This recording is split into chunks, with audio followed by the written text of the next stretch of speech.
Hello guys, இன்றைக்கி நம்ம எங்கே போயிட்டுருக்கோன்னா எங்கள் குலதெய்வம் கோவிலுக்கு போயிட்டுருக்கோம். ஆக்சுவலாக இன்றைக்கி போகல, நான் அங்கே போய் ஒரு ரொம்ப மந்த் ஆச்சு. நான் இன்றைக்கி தான் வீடியோ எடிட் பண்ணிகிட்ருக்கேன். ஸோ தேஜஸ் புக் பண்ணியிருந்தோம். பிகாஸ் எங்கள் கோயில் மண்டே அண்ட் ஃப்ரைடே மட்டும்தான் ஓப்பனிங். நம்ம தேர்ஸ்டே டிக்கெட் புக் பண்ணால் கிடைக்கல நைட்டு. ஸோ தேஜஸ் மட்டும்தான் ஓப்பனிங் இருந்துச்சு சொல்லிட்டு புக் பண்ணியிருந்தோம். நான் தேஜஸில் இதுதான் ஃபர்ஸ்ட் டைம் போகிறேன்.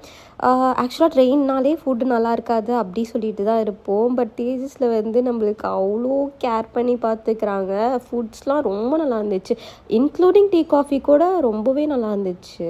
இதில் என்ன ஒரு ஜோக்னா, எங்கள் அப்பாவுக்கு நான் டயபெட்டிக் ஃபுட் போட்டிருந்தேன். அது எனக்கு வந்திருக்கு. அது எனக்கே தெரியாமல் நான் சாப்பிட்டுட்டேன். என்னடா எல்லாருக்கும் பொங்கல்லாம் வச்சுருக்காங்க, எனக்கு மட்டும் பொங்கல் வைக்கலையே சொல்லிட்டு பார்க்குறப்ப தான் ஃபைனலாக அடுத்த டே தான் நாங்கள் நோட் பண்ணோம், ஓ டயபெட்டிக் ஃபுட் அது அப்படி சொல்லிட்டு. எஸ், எங்கள் குலதெய்வம் கோயில் திருச்சியில் இருக்குது. ஆக்சுவலாக எங்கள் நேட்டிவும் அதுதான். குலதெய்வம் கோவில் போகிறதுக்கு முன்னாடி எங்கள் அம்மாவுக்கு திருச்சியில் ரொம்ப ரொம்ப ஃபேவரட் கோவில் வெக்காளியம்மன் கோவில். அந்த கோயிலுக்கு ஒரு விசிட் பண்ணிட்டு சாமியெல்லாம் ப்ரே பண்ணிவிட்டு நம்ம குலதெய்வம் கோயிலுக்கு கிளம்பிட்டோம். ஆக்சுவலாக அப்பாவோட ஃப்ரெண்டு தான் டிரைவர். ஸோ எங்களுக்கு ட்ராவல் பண்ணுறதுக்கு அவ்வளோ கஷ்டமாக இல்லை. போகிறதுக்கு முன்னாடி நாங்கள் குலதெய்வம் கோயிலில் இந்த வாட்டி கோழி தான் வெட்டினோம். கெடா வெட்டலான்னு பிளான் போட்டிருந்தோம். பட் டைம் சரியில்லை, அதனால நாங்கள் கோழி தான் வெட்டியிருந்தோம். கோழி ஸோ மோஸ்ட்டாக சாப்பாடு வச்சு கறி குழம்பு தான் வைப்பாங்க. ஆனால் நாங்கள் டிஃப்ரெண்ட்டாக எப்பயுமே கோவில் போனால் பிரியாணி தான் வைப்போம். பிகாஸ் நாங்கள் போகிறதே ஒரு 4 பேர் தான். அதனால் ஃபஸ்ட்டு எங்கள் குலதெய்வ சாமி 2 இருக்குது. ஒன்று அன்னகாமாட்சி அம்மன், இன்னொன்று மாசி கருப்பணசாமி.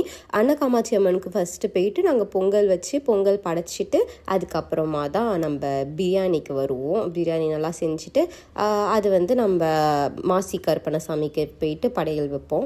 இந்த டைம் எங்களுக்கு ரொம்ப ஸ்பெஷலாக இருந்துச்சு. பிகாஸ் எப்பயுமே நாங்கள் சமைச்சிட்டு கரெக்டாக தான் இருக்கும், நாங்கள் மட்டும் சாப்பிட்டுட்டு போயிடுவோம். ஆனால் இந்த டைம் நிறையா பேர் அவங்களாம் நான் எங்கள்கிட்ட சாப்பாடு கேட்டிருந்தாங்க. பக்கத்தில் ஒரு வேன் இருந்துச்சு. அந்த அங்கிள்லாம் நான் போய் பிரியாணி சாப்பிட போகிறேன்ப்பா அப்படி சொல்லிட்டு அவர்லாம் வந்தார்.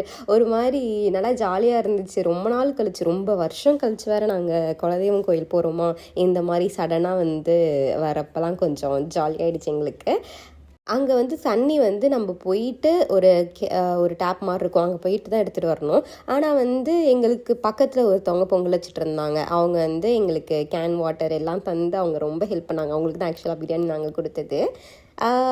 நான் என்ன பண்ணுறதுன்னு தெரியாமல் ஏதோ இப்படி தான் உட்காந்துட்டு இருந்தேன். வேடிக்கை பார்த்துக்கிட்டு மரத்தை பார்த்துக்கிட்டு உட்காந்துட்டு இருந்தேன். அப்புறம் ஃபைனலாக பிரியாணி கைக்கு வந்துச்சு. நல்லா ஃபுல்லாக சாப்பிட்டுட்டு கிளம்பணும். சேம் அதே தேஜஸில் தான் போனோம். நம்மளுக்கு ராஜமரியாதை தான் அப்படின்ற மாதிரி இருந்துச்சு தேஜஸில் போகிறப்ப. ஆக்சுவலாக இது ஒரு குலதெய்வம் விலாகா இல்லை ட்ராவலிங் விலாகான்னு எனக்கு சுத்தமாக தெரியாது. ஏன்னா முக்கால்வாசி நாங்கள் ட்ராவல் பண்ண வீடியோஸ் தான் நிறைய எடுத்துகிட்டு இருப்போம்.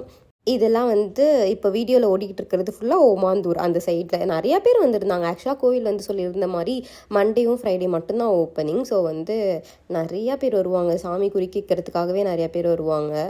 தென் எஸ், நம்ம ஃபைனலாக திருப்பி ரயில்வே ஸ்டேஷன் தான். காலையில் எந்த ட்ரெயினில் வந்தோமோ அதே ட்ரெயினில் தான் நம்ம ஈவினிங் ரிட்டனும் போகிறோம். ட்ரெயின் பக்காவான டைமுக்கு வந்துச்சு. எப்போ வரணுமோ ஷார்ப்பாக அதே டைம் 5க்கு தான் கரெக்டாக வந்துச்சு வேறு ட்ரெயின். ரொம்ப சூப்பராக நம்மளை டேக் கேர் பண்ணிக்கிட்டாங்க அங்கே ட்ரெயினில். எனக்கு ட்ரெயினுக்கு நான் ப்ரொமோஷன் கொடுக்குற மாதிரி இருக்குது. ஆக்சுவலாக நிறையாவே ஸ்நாக்ஸ் கொடுத்தாங்க பாருங்களேன். அந்த டீ, காஃபி, ஜூஸு, சூப்பு எல்லாமே ஆக்சுவலாக வந்துக்கிட்டே இருந்துச்சு. நம்ம சாப்பிட்டு முடிச்சு இப்படி வைக்கிறோம், இன்னொன்று வருது, சாப்பிட்டு முடிச்சு வைக்கிறோம், இன்னொன்று வருது, அந்த மாதிரி தான் இருந்துச்சு. ரொம்ப நல்லாவே ட்ரெயினில் இருந்துச்சு. நல்லா க்ளீனாகவும் இருந்துச்சு ஆக்சுவலாக. தென் டின்னருக்கு நாங்கள் வெஜ் தான் ப்ரிஃபர் பண்ணியிருந்தோம். ஆக்சுவலாக நானும் அம்மா அப்பா, எங்கள் அண்ணா மட்டும் நான்வெஜ் ப்ரிஃபர் பண்ணியிருந்தான். ஸோ அவனுக்கு மட்டும் ஒரு சிக்கனில் கிரேவி ஆக்சுவலாக ரொம்ப ரொம்ப சூப்பராக இருந்துச்சு. சிக்கன் கிரேவியும் சரி. எங்களுக்கு வெஜிடேரியன்ஸ்க்கு அந்த பருப்பு உருண்டை குழம்பு இருக்கும்ல, உருண்டை குழம்பு, அது கொடுத்துருந்தாங்க. அதுவுமே சூப்பராக இருந்துச்சு. ஃபுல்லாகவே நல்லா சுட சுட கொடுத்துருந்தாங்க வேறு. நல்லா ஃபுல்லாக சாப்பிட்டுட்டு வீட்டுக்கு தூங்க வேண்டியதான் வேலைன்ற மாதிரி இருந்துச்சு. ஷார்ப்பாக 9 o'clock கிட்ட தாம்பரம் ரீச் ஆச்சு. அங்கேருந்து நம்ம லோக்கல் ட்ரெயின் பிடிச்சி நம்ம வீட்டுக்கு ஒரு 10 மணிக்கெலாம் நல்ல ஹால்ட்டு. காலையில் தான் கிளம்பணும். காலையில் சேம் ட்ரெயினில் இறங்கிட்டோம். ரொம்ப ஃபுல்ஃபில்டாக இருந்துச்சு. இதே மாதிரி தான் இனிமேட்டு வருஷம் வருஷம் போகணுன்னு வீட்டில் வர பேசிகிட்டு இருந்தாங்க. உங்கள் குலதெய்வம் சாமி கோவில் என்னன்னு கமெண்ட்ஸில் பிங்க் பண்ணுங்கள். எங்கள் குலதெய்வம் சாமி உங்களுக்கு தெரிஞ்சதுன்னா அதையும் பிங்க் பண்ணுங்கள். அவ்வளோதாங்க. டாடா.